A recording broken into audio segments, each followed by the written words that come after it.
Des rires et des larmes. C'était ça la vie de France Gall. D'immenses bonheurs et des douleurs intenses. Sa carrière débute sous l'impulsion de son père, ici à gauche, parolier reconnu, qui lui écrit un premier succès. Elle n'a que 17 ans.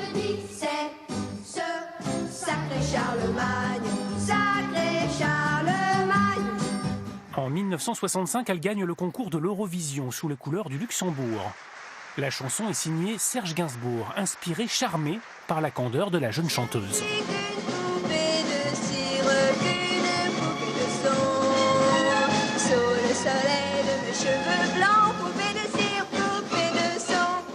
Un an plus tard, le duo remet ça, avec les sucettes, des paroles suggestives dont elle avouera ne pas avoir saisi le double sens à l'époque.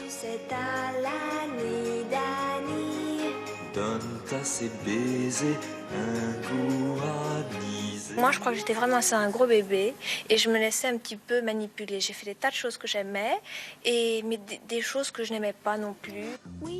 Côté cœur, ses amours se nomment Claude François, Julien Clerc. Mais l'homme de sa vie sera Michel Berger, qui lui déclare sa flamme avec cette chanson. J'aime mieux mettre dans ma chanson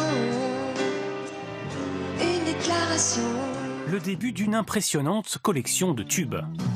Ça balance pas mal à Paris, ça balance pas mal. Jouais du piano debout quand les trouillards sont à genoux et les soldats regardent à vous. Simplement sur ses deux pieds, il voulait être lui, vous comprenez. Résiste, prouve que tu existes. Cherche ton bonheur partout.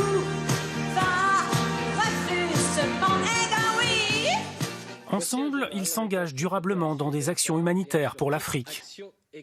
À certains villages, il manquera jusqu'à un tiers de ce qu'il leur faut. Ils auront donc besoin d'aide.